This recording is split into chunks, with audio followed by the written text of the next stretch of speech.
ഒരിക്കൽ സയ്യിദത്തുന ആയിഷ റളിയല്ലാഹു അൻഹ നബി തങ്ങളോട് ചോദിച്ചു, പുന്നാര നബിയെ, എല്ലാ നിലയിലും നിങ്ങളെ സംരക്ഷിക്കാനുണ്ടായിരുന്ന അബൂ ത്വാലിബും നിങ്ങളുടെ കൂടെ എപ്പോഴും ഒരു നിഴലായി ഉണ്ടായിരുന്ന ഖദീജ ബീവി റളിയല്ലാഹു അൻഹയും ഒരേ വർഷം മരണപ്പെട്ടതല്ലേ നിങ്ങൾ ദുനിയാവിൽ അനുഭവിച്ച ഏറ്റവും വലിയ അടങ്ങേറ് എന്ന് ചോദിച്ചു ആയിഷ ബീവി. നബി തങ്ങളുടെ ജീവിതത്തിലെ രണ്ട് പ്രധാനപ്പെട്ട സംഭവങ്ങളാണത്. ഇത് രണ്ടും നടന്ന കൊല്ലത്തെയാണ് ആമുൽ ഹുസ്ൻ, ദുഃഖവർഷം എന്ന പേരിൽ അറിയപ്പെടുന്നത്. ഒരേ കൊല്ലാണ് രണ്ടും ഉണ്ടായത്. മുസ്തഫായ നബി സല്ലല്ലാഹു അലൈഹി വസല്ലം തങ്ങളുടെ വാപ്പ അബ്ദുള്ള എന്നവരുടെയും വല്ലിപ്പയായ അബ്ദുൽ മുത്തലിബ് എന്നവരുടെയും വഫാത്തിന് ശേഷം എല്ലാ പ്രതിസന്ധിയിലും നബി തങ്ങളെ സഹായിച്ച ആൾ അബൂ ത്വാലിബായിരുന്നു. എളാപ്പ അല്ലെങ്കിൽ മൂത്താപ്പ. അബൂ താലിബാണ് ഏറ്റവും സഹായിച്ചത്. എല്ലാ പ്രതിസന്ധി ഘട്ടങ്ങളിലും ഏറ്റെടുത്തത് അബൂ താലിബാൻ. ഒരിക്കൽ ഖുറൈശികൾ ഒരു യോഗം ചേർന്നു. ഖുറൈശികൾ ഒരു യോഗം ചേർന്നിട്ട് ഓലിങ്ങനെ ചർച്ച ചെയ്ത് ഈ മുഹമ്മദിനോട് എന്ത് പറഞ്ഞിട്ടും കേൾക്കണില്ല. നമ്മളൊരു കാര്യം ചെയ്യാം, മുഹമ്മദിന് എല്ലാ സംരക്ഷണവും കൊടുക്കുന്നത് അബൂ താലിബാണ്, മൂപ്പരൊന്ന് കണ്ട് വിവരം പറയാൻ തീരുമാനിച്ചു. മക്കത്തെ പ്രധാനികളായ ആളുകൾ അബൂ ജാഹിൽ, അബൂ സുഫിയാൻ, പ്രധാനപ്പെട്ട ആൾക്കാരൊക്കെ കൂടിയും അബൂ താലിബിൻ്റെ അടുത്ത് വന്നു. ഒരു ദിവസം വൈകുന്നേരം വന്നുകാണ്ട് ഇങ്ങനെ കാര്യങ്ങളൊക്കെ പറഞ്ഞ് ലോകിയൊക്കെ പറഞ്ഞ ശേഷം പറഞ്ഞു, പിന്നെപ്പോൾ ഞങ്ങൾ വന്നത് ഇപ്പം എന്തിനാന്ന് മനസ്സിലായോ എന്ന് ചോദിച്ചു. നമ്മൾ കല്യാണ നിശ്ചയത്തിനൊക്കെ പോകണമാതിരി ഇല്ലാറിഞ്ഞ അതിൽ പറഞ്ഞു, ഇവിടെ നമ്മളെ പാരമ്പര്യമായി തുടർന്നു വരുന്ന രീതികളെയും നമ്മളെ പടച്ചവന്മാരൊക്കെ നിങ്ങളെ മകൻ മുഹമ്മദ് ചീത്തറിഞ്ഞാണ്ട് നടക്കണ വിവരപ്പം നിങ്ങൾ പറഞ്ഞിട്ടുണ്ടാവുമല്ലോ, നാട്ടിൽ വലിയ വിഷമമുണ്ട്, അതുകൊണ്ട് ഓനഞ്ഞതിന് പിന്മാറിനില്ലെങ്കിൽ തന്നെ ഒന്ന് പെരയിൽ അടങ്ങിയിരിക്കാൻ പറഞ്ഞാൽ തിരക്കുണ്ടായിരുന്നില്ല എന്ന് പറഞ്ഞു. അബൂ താലിബിനും തോന്നി അതൊരു കാര്യം തന്നെയാണ് ആ പറഞ്ഞത്, ഇനിയിപ്പോൾ പിന്മാറുന്നില്ലെങ്കിൽ ഒന്ന് അടങ്ങിയിരുന്നാൽ നല്ലതാണല്ലോ. മുസ്തഫായ നബി സല്ലല്ലാഹു അലൈഹി വസല്ലമ തങ്ങൾ വന്നപ്പോൾ അബൂ താലിബ് പറഞ്ഞു, മോനെ ഇന്നിവിടെ ആരൊക്കെ വന്നതെന്ന് എനിക്ക് മനസ്സിലായില്ലേ? മക്കത്തെ പ്രമുഖർ മൊത്തത്തിലുണ്ടതിൽ എല്ലാവരും ഉണ്ട്. ഓല് വന്നത് മോനെ എന്നോടൊന്ന് അടങ്ങിയിരിക്കാൻ പറയാനാണ്. അതുകൊണ്ട് വാപ്പാൻ്റെ കുട്ടി ഈ പറയണ വർത്താനത്തിന്ന് പിന്മാറണില്ലെങ്കിലും ഒന്ന് വീട്ടിലൊന്ന് അടങ്ങിയിരുന്നാൽ നന്നായിരുന്നു എന്ന് പറഞ്ഞപ്പോൾ മുസ്തഫായ നബി സല്ലല്ലാഹു അലൈഹി വസല്ലമ തങ്ങൾ പറഞ്ഞു, എളാപ്പ, ഒരു കയ്യിൽ സൂര്യനെയും മറുകൈയിൽ ചന്ദ്രനെയും വെച്ച് തന്നാലും ഈ ദൗത്യത്തിൽ നിന്ന് ഞാൻ പിന്മാറുകയില്ല. പരമാവധി ഞാനാണ്ട് ഇല്ലാതാവുന്നേ ഉള്ളൂ, എന്നാലും ഈ ഭരണ വർത്താനം നിർത്തൂല. അതിൽ എളാപ്പ പറഞ്ഞു, എൻ്റെ ഒപ്പം ഞാൻ ഉണ്ടാവും എന്ന് പറഞ്ഞു. ഇതെന്താച്ചാ പറഞ്ഞു, എനിക്കൊന്നും പറ്റൂല, ഞാൻ എൻ്റെ ഒപ്പം ഉണ്ടാവും എന്ന് പറഞ്ഞ അബൂ താലിബ്. അബൂ താലിബ് മരണപ്പെട്ടു. മുസ്തഫായ നബി സല്ലല്ലാഹു അലൈഹി വസല്ലമ തങ്ങളുടെ കൂടെ എല്ലാ പ്രതിസന്ധിയിലും നിന്ന ആളാണ് ഖദീജ ബീവി റളിയല്ലാഹു അൻഹ. ഖദീജ ബീവിയെ നബി തങ്ങൾ വിവാഹം കഴിച്ചപ്പോൾ ഖുറൈശികൾ ഇങ്ങനെ പറഞ്ഞു പരത്തി, ഖദീജക്ക് ഇപ്പം ഏറെക്കുറെ പുതിയാപ്പിളാരെ കിട്ടാണ്ടായിട്ട് പൈസയും മുതലൊന്നുമില്ലാത്ത ഒരു ഫക്കീറായ ദരിദ്രനായ ഒരു യത്തീംകുട്ടിനെ അത്രപ്പോൾ കിട്ടിയത് എന്ന് പറഞ്ഞു.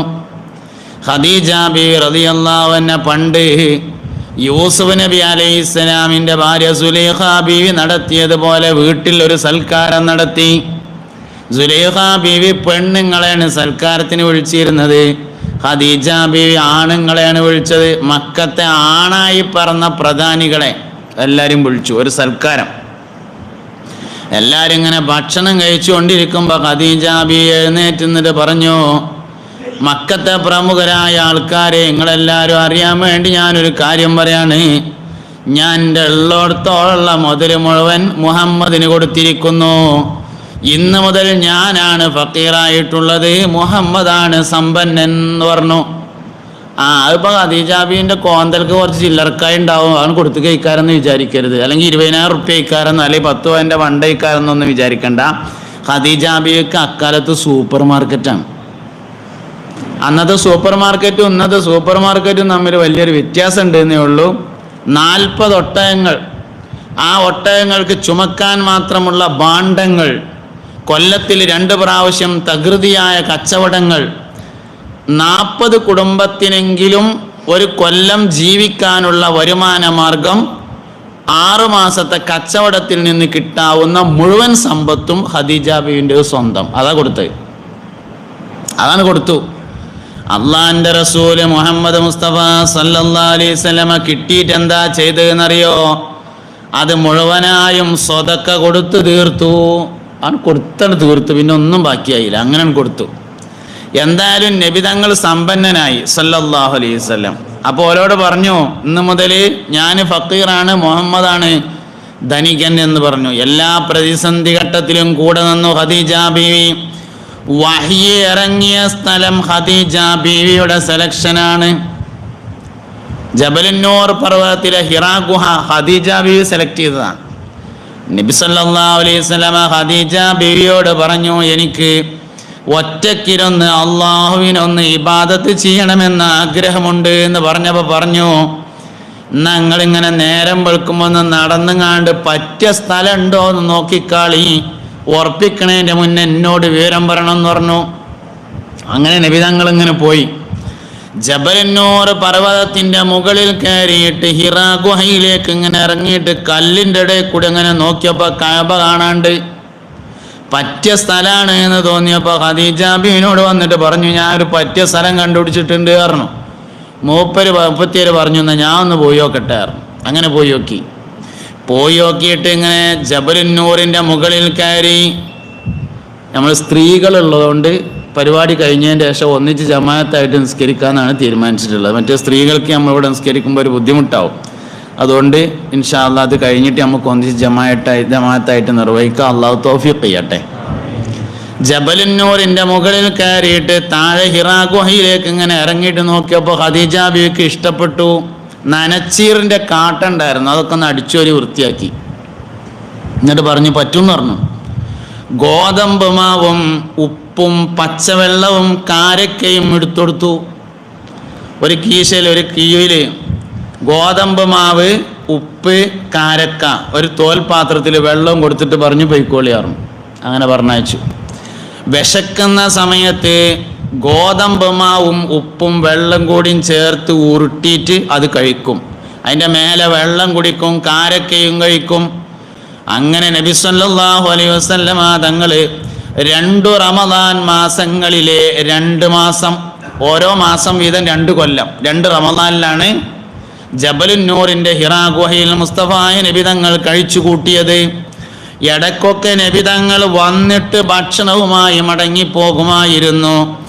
എന്നാൽ വരാത്ത ദിവസം സയ്യിദത്തുനാ ഖദീജ റളിയല്ലാഹു അൻഹ ഭക്ഷണവുമായി അങ്ങോട്ട് പോകുമായിരുന്നു. നമ്മളെ നാട്ടിൽ നിന്ന് ഹജ്ജിനോ ഉംറയ്ക്കൊക്കെ പോണ ആൾക്കാർ ജബലുന്നൂറിൻ്റെ താഴെ ചെന്നിട്ട് മേപ്പോട്ട് വെക്കും. എന്നിട്ട് ഇങ്ങനെ പറയും, ആ മേലെ കൂടി ഒരു വെളുത്ത അടയാളം പോകണുണ്ടില്ലേ, അത് മനുഷ്യന്മാരാണ് എന്ന് പറയും ഉംറയ്ക്ക് കൊണ്ടുപോയ ആൾക്കാർ. എന്നിട്ട് പറയും അങ്ങോട്ട് കയറൊന്നും വേണമെന്നില്ല, അതിനൊന്നും വലിയ പോരിശല്ല, നമുക്ക് ഇവിടെ ഇരുന്ന് ദ്വാരക്കാൽ ഫാത്തിഹ എന്ന് പറയും. അള്ളാൻ്റെ റസൂല് കയറിയോടത്തേക്ക് കയറണേന് പോരിശൊക്കെ ഉണ്ട്. ഊരോണ്ട് കയറാൻ പറ്റൂലെങ്കിൽ അത് പറഞ്ഞാൽ മതി എന്നുള്ളതാണ് ശരി. ഊര വിലങ്ങളില്ലെങ്കിൽ അത് പറഞ്ഞാൽ മതിയല്ലോ. ഊരോണ്ട് വെച്ചെങ്കിൽ കയറണ്ട. പക്ഷെ പോരിശല്ല എന്ന് എന്തിനാ പറയണത്? പോരിശൊക്കെ ഉണ്ട്. നബി തങ്ങൾ കയറിയോടത്തേക്ക് കയറുക, നബി തങ്ങൾ ഇരുന്നോടത്ത് ഇരിക്കുക, നബി തങ്ങൾ നടന്ന മാതിരി നടക്കുക, നബി തങ്ങൾ ചിരിച്ചോടത്തെത്തുമ്പോൾ ചിരിക്കുക, അതിനൊക്കെ പോരിശുണ്ട്. എല്ലാറ്റിനും പോരിശുണ്ട്.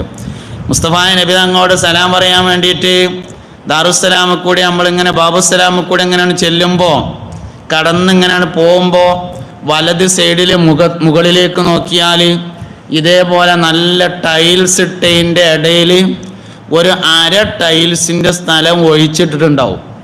അതിൻ്റെ ഇടയിൽ ഒരു ഓടും പൊട്ട് ഇങ്ങനെ വെച്ച മാതിരത്തൊരു അടയാളം ഉണ്ടാവും. ചുവന്ന പൈൻ്റ് ഇങ്ങനെ ചതുരത്തിൽ അടയാളപ്പെടുത്തിയിട്ടുണ്ടാവും.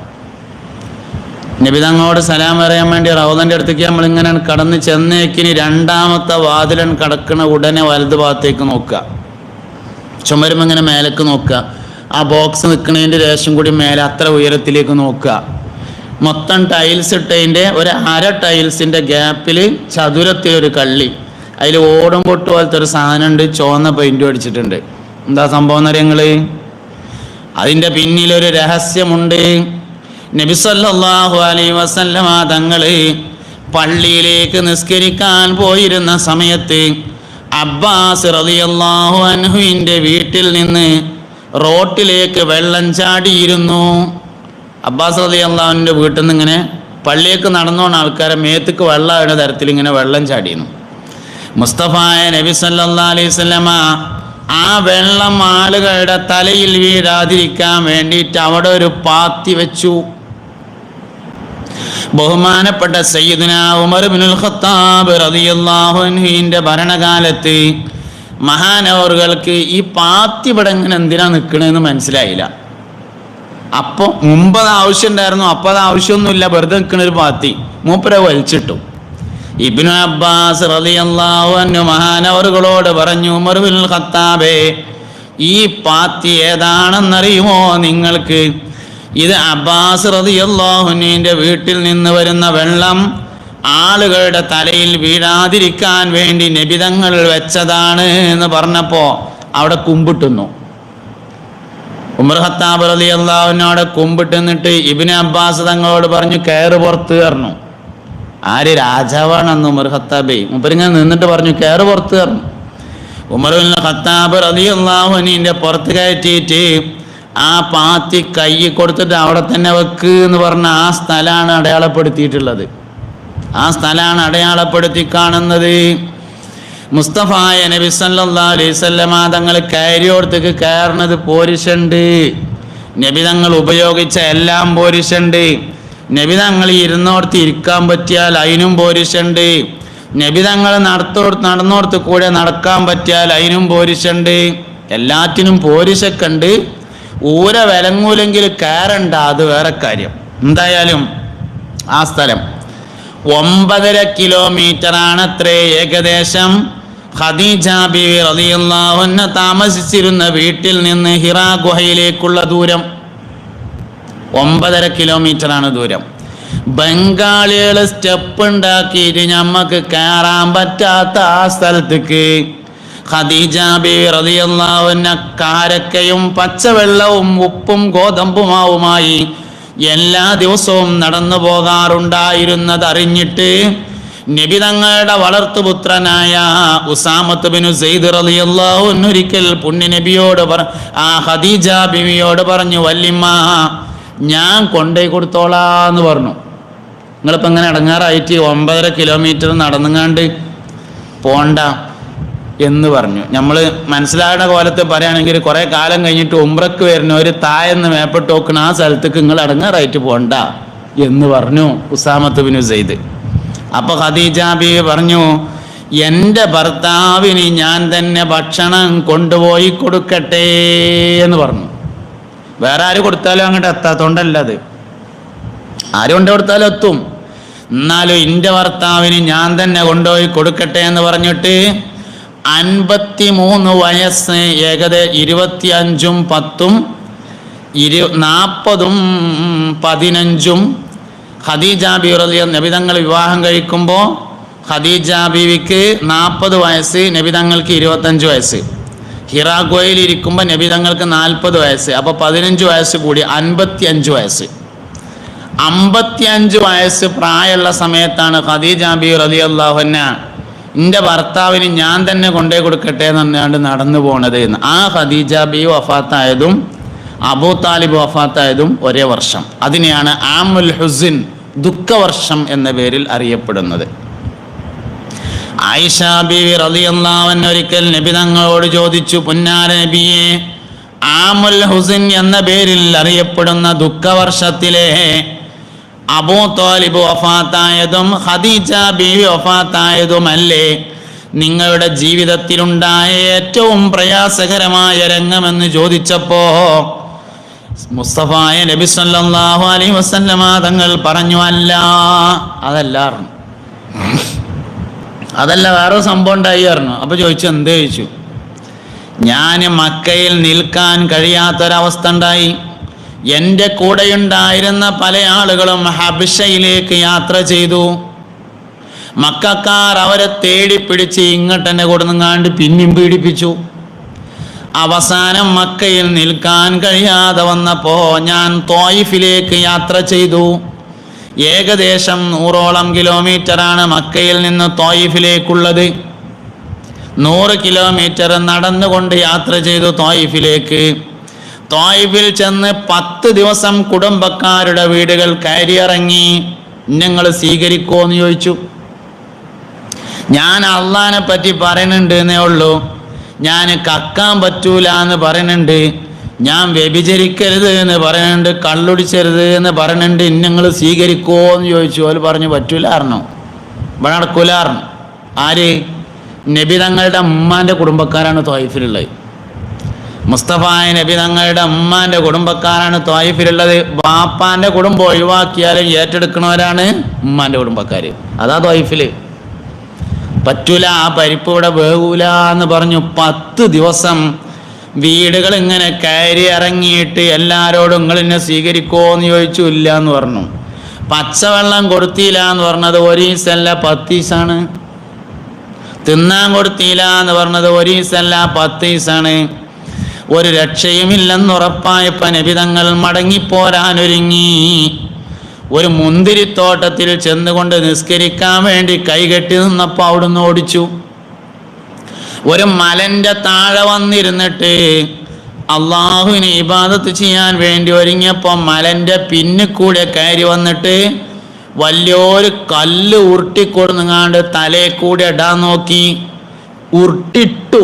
ആ കല്ല് വേറൊരു കല്ലുമ്മ തടഞ്ഞു നിന്നു. സൗദി ഗവൺമെൻറ് അവിടെ കമ്പിവേലി കെട്ടിയിട്ട് ഇന്നും അടയാളപ്പെടുത്തിയിട്ടുണ്ട്. ആ കല്ല് തടഞ്ഞു നിൽക്കുന്നത് കാണാം. നബി തങ്ങൾ അവിടെ നിന്ന് കെട്ടിയ കയ്യ് നിൽക്കാനും പൂർത്തിയാക്കാൻ പറ്റാതെ ഓടി. വഴിയിൽ ഒരു സ്ഥലത്ത് വെച്ച് നിസ്കാരം പൂർത്തിയാക്കിയ സ്ഥലത്ത് തുർക്കികളുടെ ഭരണകാലത്ത് കരിങ്കല്ല് കൊണ്ട് പിന്നീട് ഒരു പള്ളി നിർമ്മിക്കപ്പെട്ടു. ഇന്നും ആ പള്ളി നിലവിലുണ്ട്. മുസ്തഫായ നബി സല്ലല്ലാഹു അലൈഹി വസല്ലം തങ്ങൾ പറയുന്നു, ഞാൻ ത്വായിഫിൽ നിന്ന് മടങ്ങിപ്പോരുമ്പോൾ വരി നിന്ന് ബാക്കിൽ നിന്ന് കല്ലെടുത്തു കൊണ്ടെറിയലായിരുന്നു ത്വായിഫുകാർ. കൂർത്ത പാറക്കല്ലുള്ള പ്രദേശമാണ് ത്വായിഫ് എന്ന് പറഞ്ഞ സ്ഥലം. കൂർത്ത പാറക്കല്ലുള്ള സ്ഥലമാണ് ത്വായിഫ്. കല്ലെടുത്തിട്ട് ബാക്ക് എന്നെറിഞ്ഞു. തിരിഞ്ഞു നോക്കിയാൽ അതെൻ്റെ കണ്ണിൽ കൊള്ളുമെന്നതിനാൽ ഞാൻ തിരിഞ്ഞു നോക്കാതെ ഓടി. നബിതങ്ങൾ ത്വായിഫിൽ നിന്ന് മടങ്ങിപ്പോരുമ്പോൾ ഓടി ഓടി ഓടി ആദ്യമായി നിന്ന സ്ഥലം ഇന്ന് സൗദി ഗവൺമെൻറ് അടയാളപ്പെടുത്തിയിട്ടുണ്ട്. ത്വായിഫിൽ നിന്ന് 48 കിലോമീറ്റർ ദൂരമുണ്ട് അവിടേക്ക്. 48 കിലോമീറ്റർ ഓടിയിട്ടാണ് മുസ്തഫായ നബി തങ്ങൾ നിന്നത്. 48 കിലോമീറ്റർ ഓടിയിട്ടാണ് നിന്നത്. ആയിഷ, എൻ്റെ ജീവിതത്തിലെ ഏറ്റവും വിഷമമുള്ള രംഗം ത്വായിഫിൽ നിന്നുള്ള മടക്കയാത്രയാണ് ആയിഷ. ഹബീബുന റസൂലുള്ളാഹി എന്നിട്ട് പറഞ്ഞു, ഇങ്ങനെയൊക്കെ ആയിട്ടും പറഞ്ഞു, എനിക്ക് നാളെ അന്ത്യനാളിൽ ശഫാഅത്തിന് അനുമതി കിട്ടിയാൽ മക്കയിൽ നിന്ന് വിശ്വസിച്ചവർക്കും ത്വായിഫിൽ നിന്ന് വിശ്വസിച്ചവർക്കും ഞാൻ ആദ്യമായി ശഫാഅത്ത് ചെയ്യുമെന്ന് ഹബീബുനാ റസൂലുള്ളാഹി സല്ലല്ലാഹു അലൈഹി വസല്ലം. ഞമ്മക്ക് ആരോടെങ്കിലും ദേഷ്യം ഉണ്ടെങ്കിൽ ചത്തുപോട്ടെ എന്നാ പറയാം. നമ്മൾ പ്രതിസന്ധിയിൽ നബിതങ്ങളിൽ നിന്ന് പഠിക്കേണ്ട പാഠെന്താണ് എന്നുള്ളത് ഈ ഒരൊറ്റ കഥയിൽ നിന്ന് കിട്ടും, ഈ ഒരൊറ്റ ചരിത്രത്തിൽ നിന്ന് കിട്ടും. ബഹുമാനപ്പെട്ട ഇമാം ഷാറാനി റളിയല്ലാഹു അൻഹു പറഞ്ഞിട്ടുണ്ട്, നീ ഒരിക്കലൊരു വാഹനത്തിൽ ഇങ്ങനെ യാത്ര ചെയ്തുകൊണ്ടിരിക്കുമ്പോൾ നിന്റെ മനസ്സിലേറ്റവും ശത്രുതയുള്ള ആൾക്ക് എന്തെങ്കിലും ഒരു അപകടം പറ്റിയിട്ടുണ്ടെന്ന് നീ കേട്ടു. എന്നാൽ നിന്റെ വാഹനം ഒരു സൈഡിലേക്ക് ഒതുക്കിയിട്ടിട്ട് നിന്റെ ശത്രുവിന് വേണ്ടി ഒരു ഫാത്തിഹ ഓതി ദുആ ചെയ്തതിന് ശേഷം മാത്രമേ നിനക്ക് നിന്റെ വാഹനം മുന്നോട്ടെടുക്കാൻ കഴിഞ്ഞതുള്ളൂ എങ്കിൽ അള്ളാഹുവിൻ്റെ റഹ്മത്ത് നിന്റെ ഖൽബിലേക്ക് വരുന്നുണ്ടെന്ന് നിനക്ക് മനസ്സിലാക്കാം. നബി സല്ലല്ലാഹു അലൈഹി വസല്ലം തങ്ങളുടെയും സഹാബത്തിൻ്റെയും പ്രതിസന്ധി തുലനം ചെയ്ത് നോക്കുമ്പോൾ നമ്മളൊരു പ്രതിസന്ധി അഭിമുഖീകരിക്കണില്ല. ഭാഗ്യെന്നോ ദൗർഭാഗ്യെന്നോ പറയാം, കൊറോണാനന്തര ഇസ്ലാമിൻ്റെ ഏൽപ്പിക്കപ്പെട്ട ആൾക്കാരാണ് നമ്മൾ. കൊറോണയ്ക്ക് ശേഷമുള്ള ഇസ്ലാമിൻ്റെ പഴയ തരത്തിലേക്ക് മടക്കി കൊണ്ടുവരാൻ നമ്മൾ ഏൽപ്പിക്കപ്പെട്ടിട്ടുണ്ട്. കൊറോണ എന്താ കാട്ടിയത്? ചെയ്ത്താന് നിസ്കാരം നിർത്തി, ജുമാ മുടക്കി, പിന്നെന്തേ കാട്ടി? മജ്ലിസ് നൂർ നിർത്തിവെച്ചു, നാരിയ സലാത്ത് നിർത്തിവെച്ചു, മൗലിദ് യോഗങ്ങൾ നിർത്തിവെച്ചു, എല്ലാ നല്ല പരിപാടികളും നിർത്തിവെച്ചു. 3 നിർത്തി, 7 നിർത്തി, 40 നിർത്തി, മരിച്ചോടത്തേക്ക് പോലെ നിർത്തി, മയ്യത്തിന് അനുഗമിക്കൽ നിർത്തി, എല്ലാ പരിപാടിയും ആ ചെയ്താൻ നിർത്തിച്ചു. ഇനി അതൊക്കെ പഴയമാതിരി ആക്കിക്കൊണ്ടുവരാൻ ഉത്തരവാദപ്പെട്ട ആൾക്കാരാണ് നമ്മൾ. എവിടുന്നാ തുടങ്ങേണ്ടത്? നിസ്കാരത്തിൽ നിന്ന് ആദ്യം തുടങ്ങണം. നിസ്കാരത്തിൽ നിന്നാണ് ആദ്യം തുടങ്ങേണ്ടത്. നിസ്കരിച്ചാ പോരാ, നിസ്കാരം നിലനിർത്തണം. അലിഫ് ലാം മീം ദാലിക്കൽ കിതാബു ലാ റൈബ ഫീഹി ഹുദൽ ലിൽ മുത്തഖീൻ അല്ലദീന യുഅ്മിനൂന ബിൽ ഗൈബി വയുഖീമൂനസ് സ്വലാഹ്. നിസ്കരിച്ചാ പോരാ, നിസ്കാരം നിലനിൽക്കണമെങ്കിൽ നമ്മൾ നിസ്കരിച്ചാ പോരാ, മക്കളും നിസ്കരിക്കണം, പേരക്കുട്ടികളും നിസ്കരിക്കണം. നിലനിൽക്കുള്ളൂ, സംഗതി നിലനിൽക്കുള്ളൂ. അതുകൊണ്ട് നിസ്കരിക്കുന്ന തലമുറയെ തിരിച്ചു കൊണ്ടുവരണം. പഴയകാലത്ത് റമദാൻ മാസമായാൽ പള്ളിക്കലെ ഹൗദിൽ വെള്ളമടിച്ചാൽ തകിയില മനുഷ്യന്മാർ നിസ്കരിച്ചിട്ട്. ഇപ്പം ഹൗദിൽ വെള്ളം തന്നെ ആവശ്യമില്ല. കാരണം 2 ടാപ്പ് ഇട്ടാലും 1 ടാപ്പ് ബാക്കി വയ്ക്കാരം. അങ്ങനെ ആയിട്ടുണ്ട്. ഞങ്ങൾ ചിരിച്ചാൻ വേണ്ടി പറയല്ല, പഴയ രൂപത്തിലാക്കണം. ആ ഉത്തരവാദിത്തം ഞമ്മക്കുണ്ട്. അതുകൊണ്ട് കൊറോണാനന്തര കാലഘട്ടത്തിലെ ഇസ്ലാമിക പ്രബോധനം എന്നത് നമ്മുടെ മേൽ ബാധ്യതയാക്കപ്പെട്ടിരിക്കുന്നു. പഴയ അവസ്ഥയിലേക്ക് തിരിച്ചു കൊണ്ടുവരാൻ നമ്മൾ ബാധ്യതപ്പെട്ടവരാണ്.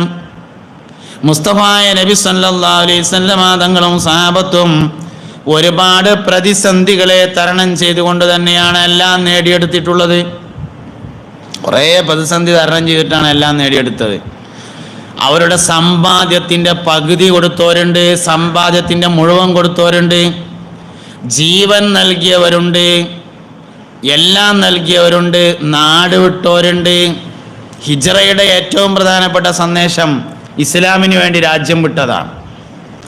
അൽ മുഹാജിറു മൻ സാറ കൽ ഹാജർ എന്ന് മുസ്തഫായ നബി സല്ലല്ലാഹു അലൈഹി വസല്ലം തങ്ങൾ പറഞ്ഞതായി കാണാം. മുഹാജിർ എന്ന് പറഞ്ഞാൽ ഹാജറിനെ പോലെ ആയവനാകുന്നു. ഹാജർ എന്ന് പറഞ്ഞാൽ ഹാജറ ബീവി റളിയല്ലാഹു അൻഹയാണ്. ഹാജർ എന്നാണ് ഒറിജിനൽ പേര്. നമ്മൾ പറഞ്ഞിട്ട് ഹാജറ എന്നായതാണ്. അങ്ങനെ പറയുന്നതിന് കുഴപ്പമൊന്നുമില്ല.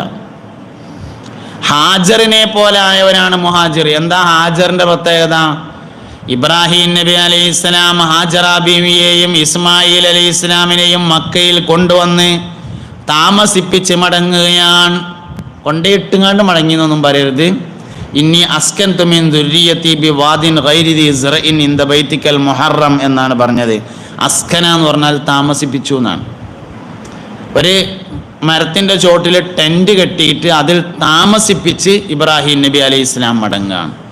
ആ സമയത്ത് ഹാജറ ബീവി റളിയല്ലാഹു അൻഹ ചോദിച്ചു, അല്ലയോ പ്രിയപ്പെട്ട ഭർത്താവേ, ഇനിയും ഈ ഒരു ചെറിയ കുട്ടിയും ഇവിടെ ആക്കിയിട്ട് നിങ്ങൾ എവിടുക്കാ പോയി പോണതെന്ന് ചോദിച്ചു. നമ്മളെ മലപ്പുറം ഭാഷയിൽ ചോദിച്ചാൽ അങ്ങനെ ചോദിച്ചു. അതിൽ ഇബ്രാഹിം നബി അലൈഹി ഇസ്ലാം തിരിഞ്ഞു നോക്കിയില്ല. എന്താ തിരിഞ്ഞു നോക്കാഞ്ഞത്? മറുപടി ഇല്ല. എന്താ പറയാ? രണ്ടാമതും ചോദിച്ചു, ഇനിയും ചെറിയ ഈ ഒരു കുട്ടിനെയും കൂടി ഇവിടെ ഈ ടെൻറ്റിൻ്റെ ഉള്ളിലാക്കിയിട്ട് എന്താ മനുഷ്യ നിങ്ങളൊന്നും ഉണ്ടാതെ പോണത് എന്ന് ചോദിച്ചു. തിരിഞ്ഞു നോക്കിയില്ല, മറുപടി ഇല്ല. മൂന്നാമത് ചോദിച്ചു, അല്ലാഹു അമറക ബിഹാദാ, നിങ്ങളോട് അള്ളാഹു പറഞ്ഞിട്ടാണോ ഇങ്ങനെ ചെയ്യുന്നത് എന്ന് ചോദിച്ചപ്പോൾ മറുപടി കിട്ടി. അപ്പോൾ തിരിഞ്ഞു നിന്നിട്ട് പറഞ്ഞു, ഞാൻ അതെ അള്ളാഹു പറഞ്ഞിട്ട് തന്നെയാണ് പറഞ്ഞു. അപ്പൊ ചോദിച്ചു, ഇതെല്ലാം യുളയ്യൂനല്ലാ, നിങ്ങൾക്ക് മനസ്സിലാ അത് പറഞ്ഞാ പോരെ? അള്ളാഹ് പറഞ്ഞിട്ടാണ് ഇവിടെ ആക്കിയതെങ്കിൽ അള്ളാഹു ഞങ്ങളെ വെറുതെ ആക്കൂല എന്ന് പറഞ്ഞു. അതിനെയാണ് നമ്മൾ തവക്കുല് എന്ന് പറയണത്. വമൻ യതവക്കൽ അലല്ലാഹി ഫഹുവ ഹസ്ബുഹു ഇന്നല്ലാഹ ബാലിഗു അംരിഹി ഖദ് ജഅലല്ലാഹു ലികുല്ലി ഷൈഇൻ ഖദ്റാ. എല്ലാ വിഷയങ്ങളുടെയും വിജയം തവക്കുലിൻ്റെ വിജയമാണ്. മക്കൾ നന്നാവാൻ എന്ത് വേണം? മക്കളെ അല്ലാഹു തആലക്ക് ഏൽപ്പിക്കണം. തവക്കുലിൻ്റെ വിജയമാണത്. ഏത് വിഷയം ജയിക്കണോ തവക്കുലുണ്ടാണ്. നിസ്കരിക്കാൻ വേണ്ടി പള്ളിക്കെന്ന് വിളിക്കുകയാണ്, ഹയ്യാലസ്സലാ, നിസ്കരിക്കാൻ വരീ. അപ്പൊ ശരിക്കാണെങ്കിൽ എന്താ മറുപടി? ഞാൻ അതാ വരുന്നു എന്നാണ്. പക്ഷെ പറയാൻ പറഞ്ഞാൽ എന്താ? ലാ ഹൗല വലാ ഖുവത ഇല്ലാ ബില്ലാഹിൽ അലിയ്യിൽ അദീം. ഉന്നതനും മഹാനുമായ അള്ളാഹ് വിചാരിച്ചാലല്ലാതെ വരാൻ കഴിയൂല. അതാണ് തവക്കുൽ പറഞ്ഞത്. നിക്കരിച്ചാനാ വിളിച്ചു തരേണ്ട കാര്യമില്ല, പടച്ചവൻ വിചാരിച്ചാലേ വരാൻ കഴിയുള്ളൂ. എല്ലാ പ്രധാനപ്പെട്ട ദിക്റും തവക്കുലിന്റെ ദിക്റാണ്. ഹസ്ബി അല്ലാഹു വ നിഅമൽ വക്കീൽ തവക്കുലിന്റെ ദിക്റാണ്. ലാ ഹൗല വലാ ഖുവത ഇല്ലാ ബില്ലാഹിൽ അലിയ്യിൽ അദീം തവക്കുലിന്റെ ദിക്റാണ്. ലാ ഇലാഹ ഇല്ലാ അൻത സുബ്ഹാനക ഇന്നി കുന്തു മിനൽ ളാലിമീൻ തവക്കുലിന്റെ ദിക്റാണ്. എല്ലാ പ്രധാനപ്പെട്ട ദിക്റുകളും തവക്കുലിൻ്റെയാണ്. അതുകൊണ്ട് തവക്കുലിന്റെ വിജയമാകുന്നു യഥാർത്ഥ വിജയം. ബഹുമാനപ്പെട്ട ഹാജറ ബീവി റളിയല്ലാഹു അൻഹാക്ക് ഉണ്ടായത് തവക്കുലാണ്. അള്ളാഹ് പറഞ്ഞിട്ടാണ് ഇവിടെ ആക്കണമെങ്കിൽ പിന്നെ ബേജാറാണ്ട, നിങ്ങൾ പോയിക്കൊള്ളിയാർ. അവർക്ക് സന്തോഷമായി. എന്നാലും നോക്കാൻ തോന്നിയില്ല. തിരിഞ്ഞു പോന്നിട്ട് ഒരു ചെറിയ കുന്നിൻ്റെ അപ്പുറത്തിയതിന് ശേഷം കാണൂലാന്ന് ഉറപ്പായപ്പോൾ തിരിഞ്ഞു നിങ്ങാണ്ട് തോരുന്നു, പഠിച്ചോനെ എൻ്റെ കുട്ടികൾക്ക് ഭൂമിയിലെ പഴങ്ങളിൽ നിന്ന് നീ ഭക്ഷിപ്പിക്കണമേ എന്ന് തോരുന്നു. എൻ്റെ മക്കൾക്ക് ഭൂമിയിലെ സമറാത്തിൽ നിന്ന് നീ ഭക്ഷിപ്പിക്കണേ. സമറാത്ത് എന്നുള്ളതിന് പഴങ്ങൾ എന്നും ഫലങ്ങൾ എന്നും അർത്ഥം വെക്കാം. ഏതർത്ഥം വെച്ചാലും നമുക്കുള്ള പഴങ്ങൾ അല്ലെങ്കിൽ ഫലങ്ങൾ ഇബ്രാഹിം നബി അലൈഹി ഇസ്ലാമിൻ്റെ ദ്വയുടെ അനന്തര ഫലമാകുന്നു. അങ്ങനെ കുട്ടികൾക്ക് വേണ്ടി തോർന്നിട്ട് സയ്യിദുന ഇബ്രാഹിം അലൈഹി ഇസ്ലാം പോയി. ഹാജറ ബീവി റളിയല്ലാഹു അൻഹയുടെ അടുക്കല് ഒരു തോൽപാത്രത്തിൽ വെള്ളവും മറ്റൊരു തോൽപാത്രത്തിൽ കാരക്കയും ഉണ്ടായിരുന്നു. വെള്ളം കുടിച്ചു, കാരക്ക തിന്നു, കുട്ടിക്ക് മുലപ്പാല് നൽകി. വെള്ളം തീർന്നു, കാരക്കയും തീർന്നു, അതിനാൽ മുലപ്പാലും തീർന്നു. പടച്ചോനെ എൻ്റെ കുട്ടിക്കൊരു തുള്ളി വെള്ളം വേണ്ടിയിരുന്നു എന്ന് ആഗ്രഹിച്ചു, ശക്തമായ ആഗ്രഹം. അങ്ങനെ കുട്ടിനെ ഒരു സ്ഥലത്ത് ഇങ്ങനെ കിടത്തിയിട്ട് ഇബ്രാഹിം നബി ആക്കി ആ സ്ഥലത്ത് ഇങ്ങനെ കിടത്തി. എന്നിട്ട് ആദ്യം സഫ എന്ന കുന്നിൻ്റെ അടുത്ത് പോയിട്ട് ഒരാൾ ഉയരത്തിൽ ഇങ്ങനെ കയറിയിട്ട് വെള്ളം ഉണ്ടോ നോക്കിയപ്പോൾ കുട്ടിയുടെ അടുത്തേക്ക് ഒരു ചെന്നായ ഇങ്ങനെ ഓടി വരുന്നത് കണ്ടു. അപ്പോൾ ആജറാബി അവിടുന്ന് ഓടി വന്നിട്ട് ചെന്നായനെ ആട്ടിങ്ങാണ്ട് പിന്നെ മറുവയിലേക്ക് പോയി. ശരിക്ക് വേണ്ട എന്താ? ശരിക്ക് വേണ്ടത് ആകെ 2 തോൽപാത്രം ഉള്ളത്, എടുത്താണ്ട് തോളുക്കിടുക, കുട്ടീനെ എടുത്തുങ്ങാണ്ട് കയ്യിലും പിടിക്കുക. എന്താ ഇസ്മായിൽ ഏറ്റവും വന്നാത്തായിരുന്നു അലൈഹിസ്സലാം? അങ്ങനെയൊന്നും അല്ലല്ലോ. പിന്നെന്തേ അങ്ങനെ ചെയ്യാൻ? ഇത് ഇവിടെ അള്ളാഹ് ആക്കാൻ പറഞ്ഞിട്ടുണ്ട്, അതുകൊണ്ട് പിന്നെ എടുത്തില്ല. അത് ചോദിച്ചിരുന്നു ആദ്യം, ഇത് ഇവിടെ ആക്കാൻ പറഞ്ഞാണോ എന്ന് ചോദിച്ചിട്ടുണ്ട്. ഇതിന്നെ ഞങ്ങളവിടെ ആക്കാൻ പറഞ്ഞതാന്ന് ആദ്യം ചോദിച്ചിരുന്നു. അപ്പോൾ ആന്ന് പറഞ്ഞിട്ടുണ്ട്, അതുകൊണ്ട് എടുത്തില്ല. അതാണ് തവക്കുൽ പറഞ്ഞത്. അള്ളാഹ് അവിടെ നിർത്താൻ പറഞ്ഞാൽ പിന്നെ അവിടെ നിർത്തുക.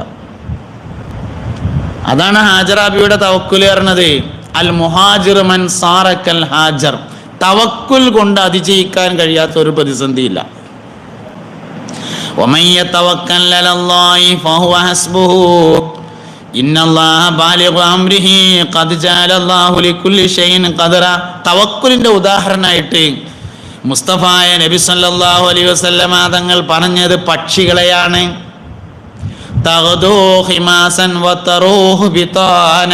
റിയാദു സാലിഹിൽ ഹദീസ്. നേരം പുലർന്നാല് പക്ഷികൾ ഒട്ടിയ വയറുമായി യാത്ര തിരിക്കുന്നു. വൈകുന്നേരം മടങ്ങി വരുമ്പോൾ നിറഞ്ഞ വയറുമായി മടങ്ങി വരുന്നു. നാളെ കൊന്നെടുത്തക്കൂല. ഒരു പക്ഷി പോലും വിശന്ന് രാത്രി ഉറങ്ങുന്നില്ലെന്നാണ്. നമ്മൾ നാടൻ കോയിനെ അറുത്താല് അതിൻ്റെ ചീല എന്ന് പറയും, അത് കെട്ടയച്ചാൽ അതിൻ്റെ ഉള്ളിൽ വെള്ളാരം കല്ലുണ്ടാവും. എന്താ കാരണം? വൈകുന്നേരം കൂട്ടിക്ക് പോകാൻ സമയത്ത് പള്ളയിൽ കുറച്ചും കൂടി സ്ഥലം ബാക്കിയുണ്ടെങ്കിൽ കോഴികൾ കല്ല് തിന്നിട്ടാണ് പോയി കിടക്കുള്ളൂ. കല്ല് ദഹിക്കാനുള്ള സംവിധാനം അല്ലാഹു കോഴിക്ക് കൊടുത്തിട്ടുണ്ട്. എന്താ കോഴിയുടെ പ്രത്യേകത? തവക്കുലാണ്. നമ്മൾ കല്ലെന്നാൽ എന്താ? അപ്പൻഡിസൈറ്റിസ് ഉണ്ടാവും. അപ്പൻഡിസൈറ്റിസ് ഉണ്ടാവും നമ്മളെന്നാൽ കോഴിക്ക് ഉണ്ടാവില്ല. എന്താ കാരണം? തവക്കുലുണ്ട് കോഴിക്ക്. അതുകൊണ്ട് തന്നെ കോഴിക്ക് കല്ല് ദഹിക്കാനുള്ള സംവിധാനം അല്ലാഹു തആല കൊടുത്തിട്ടുണ്ട്. അങ്ങനെ തവക്കുലുള്ള എല്ലാ ജീവികൾക്കും അല്ലാഹു സംവിധാനം. ഈ മൃഗങ്ങളിൽ നിന്ന് പക്ഷികളിൽ നിന്നൊക്കെ നമ്മൾ ഒരുപാട് പാഠം പഠിക്കാണ്ട് എന്നാണ്. മൃഗങ്ങളിൽ നിന്നും പക്ഷികളിൽ നിന്നൊക്കെ ഒരുപാട് പാഠം പഠിക്കാനുണ്ട്. പൂച്ചയിൽ നിന്ന് പഠിക്കാനുണ്ട്, നായയിൽ നിന്ന് പഠിക്കാനുണ്ട്. പൂച്ച വീടിനെ സ്നേഹിക്കും, നായ വീട്ടുകാരനെ സ്നേഹിക്കുന്നതാണ്. ഹയാത്തുൽ ഹയവാനിൽ പറയുന്നുണ്ട്, നായ വീട്ടുകാരനെ സ്നേഹിക്കും. ഒരു ദിവസമോ 2 ദിവസമോ ചോറെടുത്തു നായ്ക്ക്, പിന്നെ ചോറെടുക്കാൻ മറന്നുങ്ങാണ്ട് മൂപ്പര് സഫർ പോയി, ഗേറ്റും പൂട്ടിങ്ങാണ്ട് പോയി. ഒരാഴ്ച കഴിഞ്ഞ് മടങ്ങി വന്ന് ഗേറ്റ് തുറന്നാലും നായ് വാലാട്ടിക്കാണിക്കും. എന്തേ? ഒരാഴ്ച മുമ്പ് കൊടുത്ത ഭക്ഷണത്തിൻ്റെ നന്ദി പിന്നൊരാഴ്ച കൊടുത്തില്ല എന്നുള്ളത് മൂപ്പർക്ക് പ്രശ്നമല്ല. നമ്മൾ കിട്ടാത്തത് മാത്രം ഓർമ്മ ഉണ്ടാവും, കിട്ടിയത് ഓർമ്മ ഉണ്ടാവില്ല. വണ്ടി തട്ടിയ ഡേറ്റ് നല്ല ഓർമ്മയിക്കാരം, വണ്ടി വാങ്ങിയ ഡേറ്റ് ഓർമ്മ ഉണ്ടാവില്ല.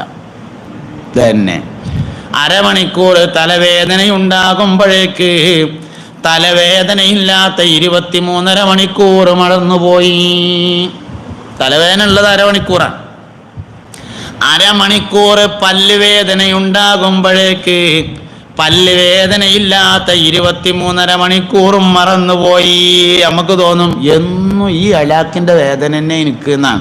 അന്നും കൂടി 23.5 മണിക്കൂർ ഉണ്ടായിട്ടില്ല, അതോനെ ഓർമ്മയില്ല. അങ്ങനെയാണ് സംഗതി. എന്താ വിഷയം? അപ്പം എന്താ സംഭവിച്ചാൽ മൃഗങ്ങളിൽ നിന്ന് ഒരുപാട് പഠിക്കാണ്ട്. നായ വീട്ടുകാരനെ സ്നേഹിക്കും, പൂച്ച വീടിനെ സ്നേഹിക്കും. ഒരാൾ നായനെ വളർത്താൻ പറ്റില്ല എന്നുള്ളതല്ല ഇപ്പം ഈ പറഞ്ഞത്. വളർത്തിയെന്ന് വിചാരിച്ചോളി, അതിനിപ്പോൾ കുഴപ്പമൊന്നുമില്ലല്ലോ വിചാരിക്കണേന്. ഒരാൾ നായനെ വളർത്തിയാൽ അങ്ങനെ പോകുമ്പോൾ അവൻ്റെ ഒപ്പം നായും പോരും. എന്നിട്ടോ അങ്ങനെ പീഡിയക്കൊലയും ഒരു പേപ്പർ വിരിച്ചിട്ടാണ് കടന്നാൽ നായ അതിൻ്റെ അടുത്ത് വന്നിട്ടാണ് കിടക്കും. നായ വീട്ടുകാരനെ സ്നേഹിക്കും. എന്നാൽ പൂച്ച ഇങ്ങനെ എവിടെയെങ്കിലും കൊണ്ടുപോയിട്ടാൽ ഇങ്ങോട്ടെ മടങ്ങി വന്നാണ്ട് ഞാവൂ എന്ന് പറയും. എന്താ അതിൻ്റെ അർത്ഥം? ഞാൻ ഈ പെരയെ തന്നെ നിൽക്കട്ടെ എന്നാണ്. പൂച്ച വീടിനെ സ്നേഹിക്കുന്നു, നായ വീട്ടുകാരനെ സ്നേഹിക്കുന്നു. മൃഗങ്ങളിൽ നിന്ന് ഒരുപാട് നന്ദി ശരിക്ക് നായയിൽ നിന്ന് പഠിക്കേണ്ടതാണെന്നാണ്. നന്ദി എന്ന് പറഞ്ഞ സാധനം നായയിൽ നിന്നാണ് പഠിക്കേണ്ടത്. എല്ലാ ജീവികളും തവക്കുലുള്ള ജീവിയാണ്, മനുഷ്യന് മാത്രമാണ് അതിൽ പ്രയാസമുള്ളത്. അപ്പൊ തവക്കുലിന്റെ ഉദാഹരണം പറഞ്ഞത് ബിതാനയായ പക്ഷികളെയാണ്. വിശന്ന വലഞ്ഞ വയറുമായി രാവിലെ പോവുകയും നിറഞ്ഞ വയറുമായി വൈകുന്നേരം മടങ്ങി വരികയും ചെയ്യുന്ന പക്ഷികൾ അവർ തവക്കുലാണ്. ഹാജറ ബീവി റളിയല്ലാഹു അൻഹക്ക് തവക്കുലായിരുന്നു. ആ തവക്കുലിന് അള്ളാഹു ഒരു റിസൾട്ട് നൽകി. അതാണ് സംസം വെള്ളം എന്ന് പറഞ്ഞത്. നമ്മളെ നാട്ടിൽ നിന്ന് ഉംറക്ക് പോകുന്ന ആൾക്കാർ കന്നാസിലാക്കി കൊണ്ടുവരും. അവിടുന്ന് ഇഷ്ടം പോലെ കുടിച്ചിട്ട് പോരാത്തത് കന്നാസിൽ കൊണ്ടുവരും. ഇന്നും ഇന്നലെയും തുടങ്ങിയതല്ല, കാലങ്ങളോളമായി കൊണ്ടുവരുന്ന വെള്ളം സംസം. അതിൻ്റെ പിന്നിൽ ഒരു സ്ത്രീയുടെ മനസ്സാണുള്ളത്, ഒരു പെണ്ണിൻ്റെ മനസ്സാണ്. ആ പെണ്ണിൻ്റെ പേര് ഹാജറ ബീവി എന്നായിരുന്നു. എൻ്റെ കുട്ടിക്കൊരു തുള്ളി വെള്ളം തരുമോ എന്ന തവക്കുലിൻ്റെ ആലാമർത്തബയിലുള്ള വിചാരം. ഒരു ഉമ്മ ആ ഉമ്മാൻ്റെ കുട്ടിക്ക് വേണ്ടി അതിശക്തമായി ഒരു കാര്യം ആഗ്രഹിച്ചാൽ അത് അള്ളാഹു തആല നൽകിയാൽ അത് ആ കുട്ടിക്ക് മാത്രമല്ല ഉപകാരം ചെയ്യുക, എല്ലാ കുട്ടികൾക്കും എല്ലാ വലിയവർക്കും ഉപകാരം ചെയ്യുമെന്നതിൻ്റെ തെളിവാണ് സംസം വെള്ളം. ഒരു ഉമ്മാൻ്റെ ആഗ്രഹമാണ് അതിൻ്റെ പിന്നിലുള്ളത്. ലോകത്തെ നമ്മളിങ്ങനെ പരിശോധിച്ചാൽ ഉമ്മാരെ ആഗ്രഹങ്ങൾക്കൊക്കെ ഇങ്ങനെ വലിയ സ്ഥാനം ഉണ്ടായിട്ടുണ്ട്. ബഹുമാനപ്പെട്ട സയ്യിദുനാ മുഹമ്മദ് ബിൻ ഇസ്മായിൽ ബുഖാരി റളിയല്ലാഹു അൻഹു ജന്മന കണ്ണ് കാണാത്തയാളായിരുന്നു. ഉമ്മ വരുന്ന ഉമ്മാൻ്റെ ആഗ്രഹമാണ് 4000 അല്ലെങ്കിൽ 40,000 ഉസ്താദുമാരിൽ നിന്ന് ഇൽമ നേടിയിട്ടുണ്ട്. ബഹുമാനപ്പെട്ട സയ്യിദുനാ മുഹമ്മദ് ബിൻ ഇസ്മായിൽ ബുഖാരി റളിയല്ലാഹു അൻഹു 4000 എന്ന് ചുരുക്കി കൂട്ടിക്കോളി, 4 പോലും മര്യാദയ്ക്ക് നമുക്കില്ല. ഉള്ള ഒന്നെന്നെ ഓർമ്മയില്ല. അങ്ങനെയാണ് നമ്മൾ. 1-ാം ക്ലാസ്സിലെ ഇബ്രാഹിം മല്ലാക്കാനെ ഓർമ്മയില്ല, 2-ാം ക്ലാസ്സിലെ മമ്മുസ്താദിനെ ഓർമ്മയില്ല, 3-ാം ക്ലാസ്സിലെ ഇബ്രാഹിം ഉസ്താദിനെ പിന്നെ ഓർമ്മയില്ല, 4-ാം ക്ലാസ്സിലെ അസീസ് ഉസ്താദിനെ ഓർമ്മയില്ല, മറന്നു. മൂപ്പർ ഏതാ നാട് എന്ന് തന്നെ അറിയില്ല. കണ്ണട വെച്ചിരുന്നു. അതപ്പോൾ അവൻ ആകെ ഓർമ്മയുള്ളത് എന്ത്? കണ്ണട വെച്ചിരുന്നു എന്ന് മാത്രമേ ഓർമ്മയുണ്ട്. അതുകൊണ്ടൊന്നും കാര്യമില്ല. അന്വേഷിക്കണം. ഉസ്താദ്മാരെ ഓർമ്മ വേണം, ഉസ്താദ്മാരെ അന്വേഷിക്കണം, കണ്ടുപിടിക്കണം. ജീവിച്ചിരിക്കുന്നുണ്ടെങ്കിൽ പോയിട്ട് ദ്വാരപ്പിക്കണം. വഫാത്തായിട്ടുണ്ടെങ്കിൽ ഖബറിന് ചെന്ന് ഫാത്തിഹ ഓതണം. ഇല്ലെങ്കിൽ ഫാത്തിഹ ഉള്ളിടത്തുനിന്ന് ഓതിയിട്ട് അയച്ചു കൊടുക്കലും വേണം. അതൊക്കെയാണ് ജീവിതത്തിൻ്റെ വിജയങ്ങൾ എന്ന് പറയുന്നത്. അപ്പോൾ തവക്കുലിൻ്റെ ഉദാഹരണമാണ്. ബലിപെരുന്നാളിൻ്റെ ഓർമ്മയിലോടി എത്തുന്നുണ്ടൊരു വദനം, വലിയ പ്രതീക്ഷകൾക്കൊടുവിൽ കിട്ടിയ അരുമക്കുഞ്ഞിൻ വദനം മാതാവിൻ വിരിമാറിൽ നിന്നു മടർന്നു മിനാത്തന്മാരിൽ മതിയൊളി കൊക്കും പുഞ്ചിരി തൂകി ബലിയാടായി പൂമോൻ. വിശ്വചരിത്രത്താളുകളൊക്കെ പരതു കാണാനാമോ വിസ്മയമുറ്റിയ ഈ കഥയോർത്താൽ ഹർഷം മാറിപ്പോമോ. ദാഹം പരവശനാക്കിയ നേരം ചുണ്ടു പിളർന്നു കരഞ്ഞു. ദാരുണരംഗം കണ്ടാൽ ഹാജറ വെള്ളം തേടി അലഞ്ഞു. സഫയും മറുവയും കുഞ്ഞിൻ നിലവിളി കേട്ടു തകർന്നു കഴിഞ്ഞു. സൈകത ഭൂവിന് ഹൃദയമലിഞ്ഞവൾ മാറു തുറന്നു കനിഞ്ഞു. ഇസ്മായിലിൻ ദാഹം തീർക്കാൻ അന്നുറ പൊട്ടിയ സംസം ഇന്നും ഇബ്രാഹിം തൻ മക്കളെ നൊമ്പരം മാറ്റും തീർത്ഥം. മുസ്തഫായ നബി സല്ലല്ലാഹു അലൈഹി വസല്ലം തങ്ങൾ സംസമിനെ കുറിച്ച് പറഞ്ഞിട്ടുണ്ട്. മാഉ സംസമിൻ ലിമാ ശുരിബ ലഹു. സംസം വെള്ളം എന്തിനു കുടിച്ചോ അതിനെല്ലാം പറ്റുന്നതാകുന്നു. സംസം വെള്ളം എന്തിനു കുടിച്ചോ അതിനൊക്കെ പറ്റുമെന്ന് ഹബീബുനാ റസൂലുള്ളാഹി. എന്താ അതിൻ്റെ പിന്നിലെ രഹസ്യം? തവക്കുലാണ്. സംസമിൻ്റെ പിന്നിലെ രഹസ്യം തവക്കുലാണ്. തവക്കുലുള്ളവന് വിജയിക്കാൻ കഴിയും, അല്ലാത്തവർ പരാജയപ്പെടും. ലോകത്ത് ആരെല്ലാം വിജയിച്ചിട്ടുണ്ടോ അവരൊക്കെ വിജയിച്ചത് തവക്കുൽ കൊണ്ടാകുന്നു. മുസ്തഫായ നബി സല്ലല്ലാഹു അലൈഹി വസല്ലമയെയും സ്വഹാബത്തിനെയും പരിശോധിച്ചാൽ അത് കാണാൻ പറ്റും. ഒരുപാട് ഉമ്മത്തികൾ ലോകത്ത് കഴിഞ്ഞു പോയിട്ടുണ്ട്. ഒരുപാട് ഉമ്മത്തികൾ കഴിഞ്ഞു പോയിട്ടുണ്ട്. എല്ലാ ഉമ്മത്തികളുടെയും നേതാവാണ് മുഹമ്മദ് നബി സല്ലല്ലാഹു അലൈഹി വസല്ലം. ലോകത്തെ ഏറ്റവും ഭാഗ്യം കിട്ടിയ ഉമ്മത്ത് മുഹമ്മദ് നബിയുടെ ഉമ്മത്താണ് സല്ലല്ലാഹു അലൈഹി വസല്ലം. നിങ്ങളെ ഏറ്റവും വലിയ ഭാഗ്യം ഞാനാകുന്നു എന്ന് നബി തങ്ങൾ പറഞ്ഞിട്ടുണ്ട്. ഹല്ലുക്കും ഫി ദുനിയ ഇയ്യായ. ദുനിയാവിൽ നിങ്ങളുടെ ഏറ്റവും വലിയ ഭാഗ്യം ഞാനാണ്, നിങ്ങൾ എൻ്റെ ഉമ്മത്തായതാണ്. നാളെ അന്ത്യനാളിൽ ആദ്യമായി വിചാരണയ്ക്ക് വിളിക്കുന്നതും നമ്മളെയാണ്. ആദ്യമായി വിചാരണ നടക്കുന്നതും കഴിയുന്നതും നമ്മുടേതാണ്. സ്വർഗത്തിലേക്ക് ആദ്യമായി പ്രവേശനം നൽകപ്പെടുന്നതും നമുക്കാണ്. സ്വർഗത്തിൽ ഏറ്റവും കൂടുതൽ ആളുണ്ടാവുകയും മുഹമ്മദ് നബിയുടെ ഉമ്മത്താണ്. നാളെ മഹ്ശറയിൽ എൻ്റെ ഉമ്മത്തിൻ്റെ പെരുപ്പം കണ്ട് ഞാൻ അഭിമാനം പറയുന്നതാണെന്ന് ത്വാഹ നബി സല്ലല്ലാഹു അലൈഹി വസല്ലമ തങ്ങൾ പറഞ്ഞിരിക്കുന്നു. സ്വഹാബത്തിൽ നിന്നും നബിതങ്ങളിൽ നിന്നും മാതൃക സ്വീകരിക്കണം. ഏത് പ്രതിസന്ധിയെയും നമുക്ക് മറികടന്ന് മുന്നോട്ട് പോകാൻ കഴിയും. മുസ്തഫായ നബി സല്ലല്ലാഹു അലൈഹി വസല്ലമയും സഹാബത്തും അഭിമുഖീകരിച്ച അത്ര പ്രതിസന്ധിയൊന്നും നമുക്ക് ഏതായാലും ഉണ്ടാവില്ല. അത്ര പ്രതിസന്ധിയെ തരണം ചെയ്യേണ്ടിയും വരൂല. മുസ്തഫായ നബി തങ്ങളെ കുറിച്ച് പറയേണ്ട മാസമാണ് റബീഉൽ അവ്വൽ പറയുന്നത്. റബീഉൽ അവ്വൽ മാത്രം പറയാനുള്ളതല്ല അത്. റബീഉൽ അവ്വൽ എന്തായാലും പറയണം. അങ്ങനെയാണ്. റബീഉൽ ആഖിറിലും പറയണം, ജമാദുൽ ഊലയിലും പറയണം, ജമാദുൽ ഉഖ്റയിലും പറയണം, റജബിലും പറയണം, ഷാബാനിലും പറയണം. മഹത്തുക്കൾ 2 മാസങ്ങളാണ് ഏറ്റവും കൂടുതൽ പറയാൻ ഉപയോഗിക്കൽ. ഒന്ന് റബീഉൽ അവ്വലും ഒന്ന് ഷാബാനിലുമാണ്. ഷാബാന് നബിതങ്ങളുമായി വളരെ ആത്മീയ ബന്ധമുള്ള മാസമാണെന്നാണ്. ഷാബാനു ഷഹരി എന്ന് നബിതങ്ങൾ പറഞ്ഞിട്ടുണ്ട് സല്ലല്ലാഹു അലൈഹി വസല്ലം. ഷാബാൻ എൻ്റെ മാസമാകുന്നു എന്ന് പറഞ്ഞിട്ടുണ്ട്. നബി സല്ലല്ലാഹു അലൈഹി വസല്ലം തങ്ങളെ മദ്ഹ് ചെയ്യുന്ന ഒരുപാട് സൂറത്തുകൾ ഷാബാനിലാണ് ഇറങ്ങിയത്. അലം നശ്റഹ് സൂറത്ത് ഷാബാനിലാണ് ഇറങ്ങിയിട്ടുള്ളത്. അപ്പം അതുകൊണ്ട് സൂഫിയാക്കളായ ആളുകളൊക്കെ 2 മാസമാണ് മദ്ഹ് നബിക്ക് പ്രധാനമായി ഉപയോഗിക്കുക. ഒന്ന് ഷാബാൻ മാസവും മറ്റൊന്ന് റബീഉൽ അവ്വൽ മാസവും. മുൻകഴിഞ്ഞ ഉമ്മത്തും നമ്മളെ ഉമ്മത്തും മുഹമ്മദ് നബിയുടെ ഉമ്മത്തും തമ്മിൽ വലിയൊരു വ്യത്യാസമുണ്ട്. ഒരുപാട് കാലം ജീവിച്ചിട്ടുണ്ട് മുൻകഴിഞ്ഞ അമ്പിയാക്കളും അവരുടെ ഉമ്മത്തും. പക്ഷേ അവർ ഒരു രാജ്യവും കീഴടക്കിയിട്ടില്ല. അവർ ഒരു മാറ്റവും ഒരു വിപ്ലവവും ലോകത്ത് സൃഷ്ടിച്ചിട്ടില്ല. 60 ലക്ഷം ആളുകൾ ബഹുമാനപ്പെട്ട മൂസ നബി അലൈഹിസ്സലാം ചെങ്കടൽ കടന്നു വരുമ്പോൾ ഒപ്പുണ്ട്. എന്നിട്ട് മൂസ നബി അലൈഹിസ്സലാം ഇസ്ലാമിലേക്ക് കൊണ്ടുവന്ന രാഷ്ട്രം കൊണ്ടൊരു രാഷ്ട്രം ഉണ്ടാവില്ല. എന്തേ കാരണം? നമുക്ക് യുദ്ധം ചെയ്യല്ലേ എന്ന് ചോദിച്ചപ്പോൾ ഓല് പറഞ്ഞു, എന്ത് യുദ്ധം ചെയ്തു ഞങ്ങളിവിടെ ഇരിക്കാറുണ്ട്. ഇന്നാ ഹാഉന ഖായിദൂൻ, പോയിട്ട് വരികയായിരുന്നു, ഞങ്ങളിവിടെ ഇരുന്നോളാറുണ്ട്.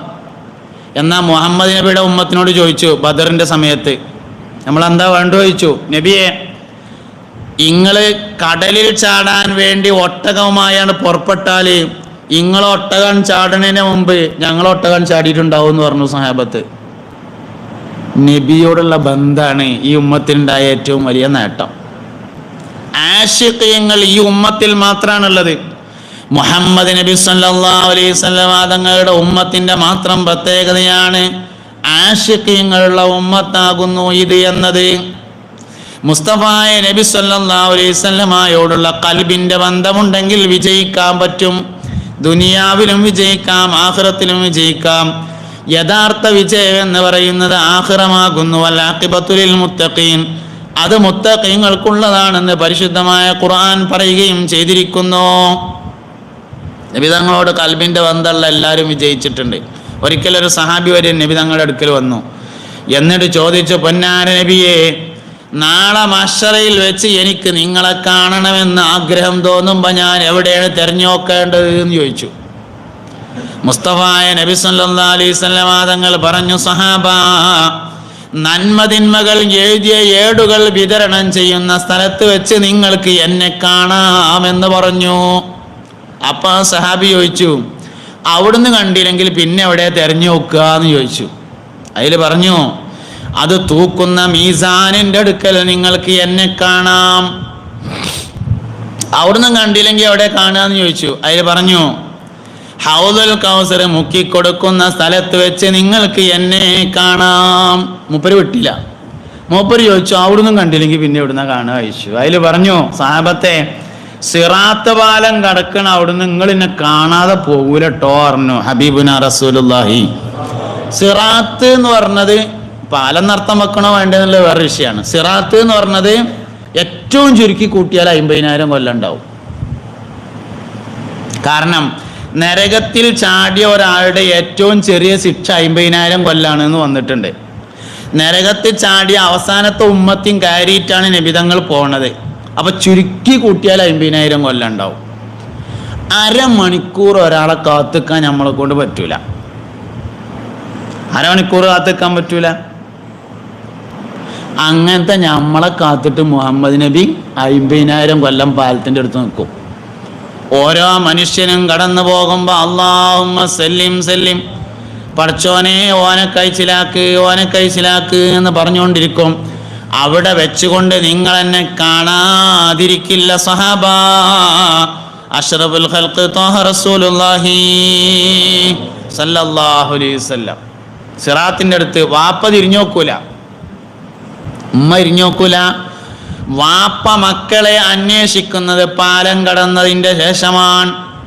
മക്കൾ മാതാപിതാക്കളെ അന്വേഷിക്കുന്നത് പാലം കടന്നതിൻ്റെ ശേഷമാണ്. പാലം കടക്കുന്നതിന് മുമ്പ് തിരിഞ്ഞു നിൽക്കുന്ന ഏക മനുഷ്യൻ മുഹമ്മദ് നബിയാണ് സല്ലല്ലാഹു അലൈഹി വസല്ലം. അതാണ് വിജയം എന്ന് പറയുന്നത്. അതിനേറ്റ് എത്രത്തോളം കൽബ് ബന്ധപ്പെടുത്താൻ പറ്റുമോ വിജയിച്ചു. കൽബ് അയിമന്ന് എത്രത്തോളം ദൂരക്ക് പോകണുണ്ടോ പരാജയപ്പെട്ടു. അള്ളാനെ വിശ്വസിച്ചാ പോരാ, മുഹമ്മദ് നബി പറഞ്ഞ അള്ളാനെ തന്നെ വിശ്വസിക്കണം. അള്ളാനേക്ക് വിശ്വാസം ഉണ്ടായിട്ട് കാര്യമില്ല. അബൂജാഹിലിനുണ്ടായിരുന്നു. മുഹമ്മദ് നബി പറഞ്ഞ അള്ളാനെ വിശ്വസിക്കണം. അതുകൊണ്ടേ രക്ഷപ്പെടാൻ പറ്റുള്ളൂ. മുഹമ്മദ് നബി സല്ലല്ലാഹു അലൈഹി വസല്ലം പറഞ്ഞ അള്ളാനെ വിശ്വസിക്കണം. ആ മുഹമ്മദ് നബി അള്ളാഹുവിൻ്റെ ദൂതനാണ് എന്ന് വിശ്വസിക്കണം. എന്നാലേ രക്ഷപ്പെടാൻ പറ്റുള്ളൂ. അതുകൊണ്ട് പുണ്യ നബിയുമായി എപ്പോഴും കൽബിൻ്റെ ബന്ധം ശരിയാക്കിയിരിക്കണം. അതാണ് ഒരു മനുഷ്യൻ്റെ വിജയം. ദുനിയാവിലെയും വിജയം, ആഖിറത്തിലെയും വിജയം. ഉസ്മാൻ റളിയല്ലാഹു അൻഹുവിനെ ശത്രുക്കൾ വെട്ടിക്കൊലപ്പെടുത്തിയ ഒരു രംഗമുണ്ട്. ഉസ്മാൻ റളിയല്ലാഹു അൻഹു കൂഫയിലേക്ക് നിശ്ചയിച്ചിരുന്ന ഗവർണറുടെ കാര്യത്തിൽ ഒരു തർക്കമുണ്ടായി. കൂഫയിലേക്ക് ഗവർണറെ നിശ്ചയിച്ചിരുന്നു ഉസ്മാൻ റളിയല്ലാഹു അൻഹു. നാട്ടുകാർക്ക് ഇഷ്ടപ്പെട്ടില്ല. ഓലെ ഉസ്മാൻ റളിയല്ലാഹു അൻഹുവിന്റെ അടുക്കൽ വന്നിട്ട് പരാതി പറഞ്ഞു, ഞങ്ങളെ ഗവർണറെ മാറ്റണം എന്ന് പറഞ്ഞു. മഹാനവറുകൾ പറഞ്ഞു, മാറ്റിക്കോളാം, പക്ഷെ ഞാൻ ഒന്ന് അന്വേഷിക്കട്ടെ പറഞ്ഞു. ഓല് പറഞ്ഞു, ഞങ്ങൾ അന്വേഷണമൊക്കെ കഴിഞ്ഞിട്ടാണ് വന്നിക്കണത്, ഇപ്പം തന്നെ മാറ്റണം, അല്ലെങ്കിൽ കമ്മിറ്റി പിരിച്ചുവിടണം എന്ന് പറഞ്ഞു. വന്ന ആൾക്കാർ അങ്ങനെയാണ്. ചില ആൾക്കാർക്ക് ഭയങ്കര വാശിക്കാരം, ഇപ്പം തന്നെ നടക്കണം എന്ന് പറഞ്ഞു. ഉസ്മാൻ റളിയല്ലാഹു അൻഹു ഭയങ്കര സമാധാനത്തിൻ്റെ ആളാണ്. മൂപ്പര് പെട്ടെന്നൊരു തീരുമാനം എടുക്കൂല. മൂപ്പര് പറഞ്ഞു, നമുക്ക് ഞാൻ കുറ്റാരോപിതനായ ആളെ വിളിച്ച് അന്വേഷിക്കട്ടെ, ആരോപണ വിധേയനായ ആളെ വിളിച്ച് വിചാരണ നടത്താതെ തീരുമാനം എടുക്കാൻ പറ്റൂല. മൂപ്പര് പറഞ്ഞു, വന്നോര് പറഞ്ഞു വിചാരണക്ക് കഴിഞ്ഞിട്ടാ ഞങ്ങൾ വരുന്നത് പറഞ്ഞു. ഇനിയിപ്പോ ഒരു വിചാരണ ഒന്നും വേണ്ട, തീരുമാനം മതി പറഞ്ഞു. മൂപ്പര് പറഞ്ഞു നടക്കൂല, തീരുമാനമാണെങ്കിൽ ചോദിക്കണം എന്ന് പറഞ്ഞു. ഇവരെന്ത് ചെയ്തു വെച്ചാല് ഉസ്മാൻ റളിയല്ലാഹു അൻഹുവിന്റെ എഴുത്തിന്റെ മാരത്തൊരു എഴുത്തുണ്ടാക്കി. മൂപ്പരുണ്ടാക്കും പോലെ എല്ലാ പട്ടാളക്കാർക്കും ഒരു എഴുത്ത്. 24-ാം തീയതി 5 മണിക്ക് എല്ലാവരും മദീനയിലെത്തണം. 24-ാം തീയതി 5 മണിന്ന് എൻ്റെ വക കൂട്ടിയതാണ്. അതിന് കത്ത് എഴുതി, എല്ലാ പട്ടാളക്കാർക്കും എഴുതി വരണം എന്ന് പറഞ്ഞു. എന്താ പദ്ധതി? എല്ലാവരും കൂടി ഒരേ സമയത്ത് മദീനത്ത് വന്നാലേ ഒരുപാട് പട്ടാളക്കാരുണ്ടാവും. ഓലൊക്കെ വന്നിട്ട് ഓൽക്കിടയിൽ ഒരു അഭിപ്രായ വ്യത്യാസം ഉണ്ടാക്കിയാൽ ഓല് തമ്മ തച്ചിങ്ങാണ്ടാണ് തീർന്നോളും. ഇതാണ് പദ്ധതി. ഇത് മനസ്സിലാക്കി അലി റളിയല്ലാഹുവിനെ പോലെയുള്ള പ്രധാനികൾ ഉസ്മാൻ റളിയല്ലാഹുവിൻ്റെ അടുക്കൽ ചെന്നു. എന്നിട്ട് പറഞ്ഞു, ഉസ്മാനെ, ഞങ്ങൾ ഈ പെരൻ്റെ പിന്നിൽ കൂടി അങ്ങനെ ഒരു വഴി ഉണ്ടാക്കി തരാം നിങ്ങൾക്ക്. നിങ്ങൾ അയിക്കൂടെ കടന്നുങ്ങാണ്ട് മക്കത്ത് പോയിട്ട് നിങ്ങളെ കുടുംബക്കാരുണ്ട് അവിടെ, ഓലടുത്ത് സുഖമായിട്ട് ജീവിക്കണം. അല്ലെങ്കിൽ നിങ്ങൾ പോയിട്ട് കൂഫയിൽ പോയിരുന്ന് അബ്ദുല്ലാഹിബ്നു അംർ ഇബ്നുൽ ആസ് റളിയല്ലാഹു അൻഹുവിൻ്റെ സഹായത്തോടു കൂടെ ഭരണം നടത്തണം എന്ന് പറഞ്ഞു. അലി റളിയല്ലാഹുവിനെ പോലെയുള്ള പ്രധാനികൾ. ഉസ്മാൻ റളിയല്ലാഹു പറഞ്ഞു, അള്ളാന്റെ റസൂല് ഉറങ്ങിക്കിടക്കണ മദീന വിട്ട് പോണ പരിപാടി പോലാറുണ്ട്. ശത്രുക്കൾ എന്ത് ചെയ്തു അറിയോ? ഉസ്മാൻ റളിയല്ലാഹു താമസിക്കുന്ന വീടിന്റെ മതിലെടുത്ത് ചാടി. ഖുർആൻ ഓതിക്കൊണ്ടിരിക്കുന്ന ഉസ്മാൻ റളിയല്ലാഹുവിനെ വെട്ടി. രക്തം വാർന്ന് ഉസ്മാൻ റളിയല്ലാഹു കടന്നു. ഭാര്യ സ്ഥലത്തില്ലായിരുന്നു. ഭാര്യ വന്നപ്പോൾ ഉസ്മാൻ റളിയല്ലാഹു വെട്ടുകൊണ്ട് കിടക്കുന്നത് കണ്ടു. രക്തം ഒഴുകിക്കൊണ്ടിരിക്കുന്നു. നോമ്പുകാരനാണ് സയ്യിദുനാ ഉസ്മാൻ. മഗ്‌രിബ് ബാങ്കിന്റെ സമയമായപ്പോ മദീന പള്ളിയുടെ മിനാരത്തിന്റെ ഭാഗത്ത് നിന്നൊരു ശബ്ദം കേട്ടു, ഉസ്മാനേ വെള്ളം വേണോ? മുസ്തഫ നബി തങ്ങളുടെ ശബ്ദം. അള്ളാന്റെ റസൂലിന്റെ കയ്യിൽ നിന്ന് വെള്ളം വാങ്ങി കുടിച്ച് നോമ്പ് തുറന്ന് വഫാത്തായി സയ്യിദുനാ ഉസ്മാൻ ഇബ്നു അഫ്ഫാൻ റളിയല്ലാഹു അൻഹു. നബി തങ്ങളുമായി കൽബിന്റെ ബന്ധമുണ്ടെങ്കിൽ അങ്ങനെയാണ്. അതാണ് ഒരു മനുഷ്യന്റെ വിജയം. റബീഉൽ അവ്വൽ അതിനാണ് പ്രചോദനമാകേണ്ടത്. എത്ര പറഞ്ഞാലും തീരൂല, എത്ര പാടിയാലും തീരൂല, തീരാത്തതാണ്. അതുകൊണ്ട് റബീഉൽ അവ്വല് മുസ്തഫ നബി തങ്ങളെ കുറിച്ച് പഠിക്കാനുള്ളതാണ്. അവിടത്തോടുള്ള കൽബിന്റെ ബന്ധം സ്ഥിരപ്പെടുത്താനുള്ളതാണ്. ബദരീങ്ങളെ എന്ന് പറഞ്ഞാൽ അതിൽ ഒന്നാമത്തെ ആള് മുഹമ്മദ് നബിയാണ് സല്ലല്ലാഹു അലൈഹി വസല്ലം. ഉഹുദീങ്ങളെ എന്ന് പറഞ്ഞാൽ അതിലത്തെ ഒന്നാമത്തെ ആള് മുഹമ്മദ് നബിയാണ് സല്ലല്ലാഹു അലൈഹി വസല്ലം. അതുകൊണ്ട് എല്ലാ പ്രതിസന്ധികളെയും അതിജയിക്കാൻ മുഹമ്മദ് നബിയോടുള്ള ബന്ധം കൽബിൽ ശരിയാക്കണം. ഓൻ ഈമാനോടുകൂടെ മരിക്കുള്ളൂ. അവന് തവക്കുലുണ്ടായിരിക്കും, ഉറപ്പാണ്. അവന് ഇഖ്ലാസ് ഉണ്ടാവും, ഉറപ്പാണ്. ഓൻ്റെ സ്വഭാവം നേരാവും, ഉറപ്പാണ്. പഴയ ഉമറിൻ്റെ സ്വഭാവമല്ല പുതിയ ഉമറിന്, ആളൊന്നാണ്. പഴയ ഉമറും പുതിയ ഉമറും ചോര ഒന്നാണ്, നീരൊന്നാണ്, തൊലി ഒന്നാണ്, വലുപ്പം അത്ര തന്നെയാണ്, എല്ലാം കറക്റ്റാണ്. പക്ഷെ സ്വഭാവം രണ്ടെണ്ണാണ്. പഴയ ഉമർ മരത്തമ്മ കയറിയിരുന്നിട്ട് പുതിയ എണ്ണം ഉണ്ടാവുമ്പോൾ തുപ്പുന്ന ആളായിരുന്നു, കല്ലെടുത്തെറിയുന്ന ആളായിരുന്നു, ക്ഷണിക്കാതെ കല്യാണത്തിന് പോയി ചോറ് കഴിക്കുന്ന ആളായിരുന്നു പഴയ ഉമർ. പുതിയ ഉമർ ആരാ? രാത്രി വീട്ടിൽ നിന്ന് ഇങ്ങനെ ഇറങ്ങി നടക്കുക. അപ്പോൾ ഒരു ഈത്തപ്പനത്തോട്ടത്തിൽ കുറേ ആൾക്കാരെ കാണുക. ഓല എടുത്തി എന്നിട്ട് ചോദിച്ചു, നിങ്ങൾ എന്തേലും കൊണ്ടുവരാനുണ്ടോ ചോദിച്ചു. ഓല് പറഞ്ഞു, വെള്ളമില്ലായിട്ട് ആകെ ഇടങ്ങാറായിട്ടുണ്ട്, തുള്ളി വെള്ളം കിട്ടിയാൽ തിരക്കടില്ല പറഞ്ഞു. മൂപ്പര് പറഞ്ഞു, അവിടെ കിട്ടാൻ കുറച്ച് പ്രയാസം തന്നെയാണ്, നിങ്ങളടുത്ത് തോൽപാത്രം ഉണ്ടോ എന്ന് ചോദിച്ചു. ഉണ്ട് പറഞ്ഞു. ഓല് എടുത്തു കൊടുത്തു. തോൽപാത്രമായിട്ട് മൂപ്പരാണ് പോയി. ആരാ വന്നതെന്ന് കച്ചവടക്കാർക്ക് അറിയില്ല. നേരം വെളുക്കാനായിട്ടും പോയ ആളെ കാണാനില്ല. ഉള്ള തോൽപാത്രം പോയി എന്ന് ഉറപ്പായി. വെള്ളയാണ് ഇതുവരെ ഇല്ലാതിരുന്നുള്ളൂ, തോൽപാത്രം പോയി എന്ന് ഉറപ്പായി. നേരം വെളുക്കാൻ കാലത്ത് തലയിൽ വെള്ളയേറ്റിങ്ങാണ്ട് മൂപ്പരിങ്ങനെ വരുന്നുണ്ട്. ഇറക്കി വെച്ചു കൊടുത്തപ്പോൾ കച്ചവടക്കാർ പറഞ്ഞു, ഞങ്ങളിവിടെ വന്ന് താമസിച്ചതിലൊരു കാരണമുണ്ട് പറഞ്ഞു. അതെന്താ ചോദിച്ചു. ഇത് ഉമർ ഖത്താബിൻ്റെ ഭരണം നടക്കുന്ന നാടാണെന്ന് അറിഞ്ഞിട്ട് വന്ന് താമസിച്ചതാണ്. ഇവിടെ താമസിച്ചാൽ ഭക്ഷണത്തിനും വെള്ളത്തിനും ഇറങ്ങാറുണ്ടാവില്ല എന്ന് ഞങ്ങൾക്കറിയാം. പക്ഷേ ഞങ്ങളിവിടെ വന്നൊരു തുള്ളി വെള്ളം ചായിട്ട് ആകെ അടങ്ങാറായി. ജീവൻ നിലനിന്നത് നിങ്ങൾ വന്ന് വെള്ളം കൊടുന്നതുകൊണ്ടാണ് പറഞ്ഞു പോലെ. അതുകൊണ്ട് ഞങ്ങൾ നേരം വെളുത്തിട്ട് കുറച്ച് കഴിഞ്ഞിട്ടേ പോകുള്ളൂ. ഞങ്ങൾ രാവിലെ ഉമറിനെ ഒന്ന് കാണുന്നുണ്ട്, മൂപ്പരോട് ഈ വിവരം പറഞ്ഞിട്ടേ പോകുള്ളൂ പറഞ്ഞു. ആയിക്കോട്ടെ, നിങ്ങൾ എന്നിട്ട് പോയാൽ മതി എന്ന് പറഞ്ഞു മൂപ്പര്. അകത്തിന് പോയാൽ മതി പറഞ്ഞു. നേരം വെളുത്ത് സുബഹിക്കരിച്ചാൻ വേണ്ടി പള്ളികൾക്ക് പോയപ്പോൾ വിരുന്ന് പോകുമ്പോഴുന്ന വലിയൊരു കുപ്പായ ഉണ്ടായിരുന്നു, എടുത്താണ്ട് മേത്ത് കൂടെ ഇട്ടു. സുബഹി നിസ്കാരം കഴിഞ്ഞിട്ട് ചെരുവിൽ ഇങ്ങനെ ഇരുന്നപ്പോൾ കച്ചവടക്കാർ വന്നിട്ട് 4 ഡയലോഗ്. ഉമറിൻ്റെ നാടാണെന്ന് കേട്ടിട്ട് ഞങ്ങളാ ഒരു ചെറുപ്പക്കാരൻ വന്നിട്ട് തുള്ളി വെള്ളം കൊടുക്കുന്നതുകൊണ്ട് ഇപ്പോൾ ജീവൻ നിലനിൽക്കുന്നുണ്ട് പറഞ്ഞു. ഫോട്ടോ എടുക്കലും സെൽഫി എടുക്കലും ഫേസ്ബുക്കിലും ഇടലൊക്കെ അവിടെ നിൽക്കട്ടെ, ഏറ്റവും ചുരുങ്ങിയത് ആ ഉമർ ഞാനാണ്, എനിക്ക് നിങ്ങൾ ദോരക്കൊണ്ടുവന്നേലും പറയണ്ടേ, അതും പറഞ്ഞുതരാ എന്നുള്ളതാണ് ഉമറിൻ്റെ മാറ്റം. ആ പഴയ ഉമറിൽ നിന്ന് പുതിയ ഉമറിലേക്കുള്ള മാറ്റേ മുഹമ്മദ് നബി സല്ലല്ലാഹു അലൈഹി വസല്ലമയോട് ഖൽബിന്റെ ബന്ധം ശരിയായപ്പോൾ ഉണ്ടായതാണ്. ഖാദി ഇയാദ് റളിയല്ലാഹു അൻഹുവിന്റെ കിതാബ് ശിഫയുടെ മുഖദ്ദിമയിൽ പറയുന്നുണ്ട്, ബഹുമാനപ്പെട്ട ഉമർ ഇബ്നുൽ ഖത്താബ് റളിയല്ലാഹു അൻഹു ഒരിക്കൽ പറഞ്ഞു, മുസ്തഫായ നബിയേ, എൻ്റെ വാപ്പ ഖത്താബ് ഇസ്ലാമിലേക്ക് വരുന്നതിനേക്കാൾ നിങ്ങളുടെ എളാപ്പ അബൂ താലിബ് ഇസ്ലാമിലേക്ക് വരുന്നതാണ് എനിക്ക് ഏറ്റവും കൂടുതൽ ഇഷ്ടം നബിയേ. നബി തങ്ങൾ ചോദിച്ചു, അതെന്താ എനക്ക് എൻ്റെ വാപ്പ വരുന്നതിനേക്കാൾ എൻ്റെ എളാപ്പ വരുന്നത് ഇത്ര വലിയ ഇഷ്ടം എന്ന് ചോദിച്ചപ്പോൾ പറഞ്ഞു, അതല്ല നിങ്ങൾക്ക് തോനെ ഇഷ്ടമാകുക എന്ന് ചോദിച്ചു. ആന്ന് പറഞ്ഞു. എന്നാൽ അതന്നെയാണ് എനിക്കും ഇഷ്ടം എന്ന് പറഞ്ഞു. മക്കം ഫതഹിന്റെ സമയത്താണ് സുദ്ദീഖുൽ അക്ബറിന്റെ വാപ്പ മുസ്ലിമാണത്, അബൂ ഖുഹാഫ ഉസ്മാൻ എന്നായിരുന്നു മഹാനവറുകളുടെ പേര്. മക്കം ഫതഹിന്റെ സമയത്താണ്. മക്കം ഫതഹ് നടക്കുകയാണ്. അബൂബക്കർ റളിയല്ലാഹു അൻഹു വാപ്പാനെ തെരഞ്ഞുപോയി. വയസ്സായിട്ടുണ്ട്, നീക്കാൻ വയ്യ, തടിയൊക്കെ മെലിഞ്ഞിട്ട്. സുദ്ദീഖ് റളിയല്ലാഹു അൻഹു എന്നെ മെലിഞ്ഞ ഒരാളാണ്, വാപ്പ അതിനേക്കാളും മെലിഞ്ഞ ആളായിരുന്നു. തടി മെലിഞ്ഞ് തീരെ ആരോഗ്യമില്ലാതെ അവശനാണ്. വാപ്പാന്റെ കയ്യും പിടിച്ചിട്ട് സയ്യിദുനാ അബൂബക്കർ സിദ്ദീഖ് റളിയല്ലാഹു അൻഹു നബി തങ്ങളുടെ ഹദറത്തിലേക്ക് ഇങ്ങനെ വന്നപ്പോൾ പൊന്നാര നബി തങ്ങൾ ചോദിച്ചു, അബൂബക്കറെ അനക്കൊന്ന് വിവരം പറഞ്ഞാൽ മതിയായിരുന്നില്ലേ, ഞമ്മക്ക് അങ്ങോട്ട് പോകാമായിരുന്നല്ലോ. ഏതായാലും കൈ പിടിച്ച് ബയ്യത്ത് ചെയ്ത് ഷഹാദത്ത് കലിമ ചൊല്ലിയേക്കിന് അബൂബക്കർ സിദ്ദീഖ് റളിയല്ലാഹു അൻഹു കരഞ്ഞു. നബി തങ്ങൾ ചോദിച്ചു, എന്തേ അബൂബക്കറെ നിങ്ങൾ കരയണെന്ന് ചോദിച്ചപ്പോൾ പറഞ്ഞു, പൊന്നാര നബിയെ, എൻ്റെ വാപ്പ മുസ്ലിമായ സ്ഥാനത്ത് ഇങ്ങളെ എളാപ്പയായിരുന്നു ഈ വന്നതെങ്കിൽ എത്ര സന്തോഷം ഉണ്ടാകുമായിരുന്നു.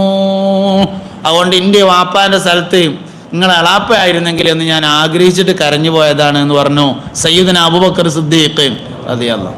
മുസ്തഫായ നബി തങ്ങളോടുള്ള ഖൽബിൻ്റെ ബന്ധത്തിൻ്റെ മേലെ പോണ ഒരു വാപ്പിയില്ല, ഒരു ഉമ്മിയില്ല, ഒരു കച്ചവടമില്ല, ഒരു പെരയില്ല, ഒരു മധുരമില്ല. ഖുർആൻ അങ്ങനെ തന്നെ പറഞ്ഞിട്ടുണ്ട്. ഖുർആൻ അങ്ങനെ തന്നെ പറഞ്ഞിട്ടുണ്ട്. എല്ലാറ്റിനേക്കാളും നബി തങ്ങൾ മേലെയാകുമ്പോഴാണ് വിജയിക്കുക. പെരപ്പണി കഴിഞ്ഞു, ടൈൽസൊക്കെ ഇട്ടു, ഫർണിച്ചറൊക്കെ വാങ്ങി, ലൈറ്റൊക്കെ ഫിറ്റ് ചെയ്തു, AC ഒക്കെ വെച്ചു. കുടിരിക്കൽ എല്ലാവരോടും പറഞ്ഞു, നാളെ നേരം വെക്കുമ്പോൾ കുടിരിക്കലാണ്. ഏറ്റവും അടുത്ത ചെങ്ങായിമാരോടൊക്കെ ഒന്ന് വന്നു നോക്കാൻ പറഞ്ഞു. ഇനി എന്തേലും കുറവുണ്ടെങ്കിൽ ഇപ്പം പറഞ്ഞോളി, നാളെ നേരം വെളുത്തിട്ട് പറയാൻ നിൽക്കരുത് എന്നൊക്കെ പറഞ്ഞു. ബിരിയാണി വെക്കാൻ ആളെ ഏൽപ്പിച്ചിട്ടുണ്ട്, 5-6 ഐറ്റം ഭക്ഷണം റെഡിയാണ്, പ്രധാനികളോടൊക്കെ വരാൻ പറഞ്ഞിട്ടുണ്ട്. അന്ന് രാത്രി നേരം വെളുക്കാൻ കാലത്ത് മുഹമ്മദ് നബി സല്ലല്ലാഹു അലൈഹി വസല്ലം വന്നു എന്ന് വിചാരിച്ചോളി. ആ ചാവിന് കാട്ടിക്ക എനിക്കൊരാവശ്യമുണ്ട് എന്ന് പറഞ്ഞാൽ കൊടുക്കൂലേ? കൊടുക്കും നിങ്ങൾ പറയാൻ വേണ്ടിയിട്ടാണ് ഞാൻ വീട് ഉദാഹരണം പറഞ്ഞിട്ടുള്ളത്. ആ സ്ഥാനത്ത് ഭാര്യയെയും മക്കളെയും വാപ്പാനെയും ഉമ്മാനെയും സങ്കല്പിച്ചിട്ട് കൊടുക്കും എന്ന് പറയും. അങ്ങനെ പറയാൻ തയ്യാറാവുമ്പോൾ നിങ്ങളുടെ കൽബിന് അല്ലെങ്കിൽ എൻ്റെ കൽബിന് ഇതിനേക്കാൾ കൂടുതലായി മുഹമ്മദ് നബിയോട് താല്പര്യമുണ്ട് എന്ന് വരും. അതന്നെയാണ് സംഗതി അറിഞ്ഞത്. അങ്ങനെ ഒരാൾക്ക് എന്നാകുന്നുവോ അവനാണ് സമ്പൂർണ്ണ മുഅ്മിൻ എന്ന് പറയുന്നത്. ലാ യുഅ്മിനു അഹദുക്കും ഹത്താ അകൂന അഹബ്ബ ഇലൈഹി മിൻ വാലിദിഹി വവലദിഹി വന്നാസി അജ്മഈൻ. സർവസ്വത്തേക്കാളും മുസ്തഫായ നബി സല്ലല്ലാഹു അലൈഹി വസല്ലമയോടായിരിക്കണം മുഅ്മിനീങ്ങൾക്ക് ഖൽബിന്റെ ബന്ധം.